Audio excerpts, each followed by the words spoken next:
Antonyms in context. యాక్చువల్గా ఇది వొకాబులరీకి సంబంధించిన ప్రశ్న.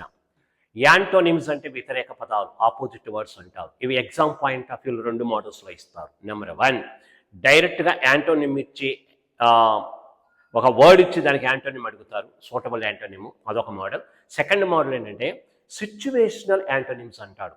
అంటే సందర్భానుసారం ఒక వాక్యం ఇస్తాడు, a sentence is given, in that a word is underlined or bold చేసి ఉంటుంది. ఆ అండర్లైన్ చేసినటువంటి వర్డ్కి మనం సిచ్యువేషన్ బట్టి, మీనింగ్ని బట్టి యాంటోనిమ్ సెలెక్ట్ చేసుకోవాలి. మరి ఇది యాంటోనిమ్స్ ఇన్ కాంటెక్స్ట్, సందర్భానుసారం యాంటోనిమ్స్ని ఐడెంటిఫై చేయటం. చూద్దామా?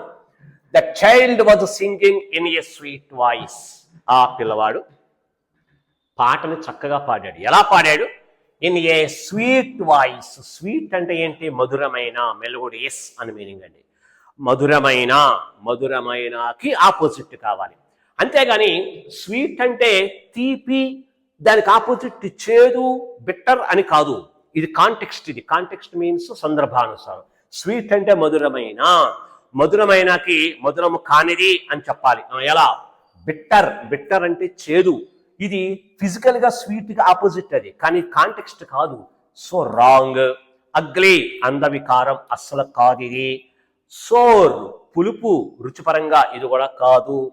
హార్డ్లీ, కఠినంగా, ఇది కూడా కాదు. మధురానికి కఠినంగా కాదండి. నెక్స్ట్ హోర్స్ అంటే గార్ధప స్వరం, కర్ణ కఠోరం, ఇదే అవుతుంది ఆన్సర్.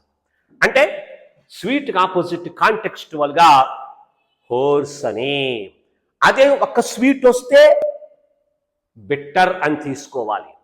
ఇది కాంటెక్చువల్ యాంటోనిమ్ అంటే. ఓకేనండి? రైట్.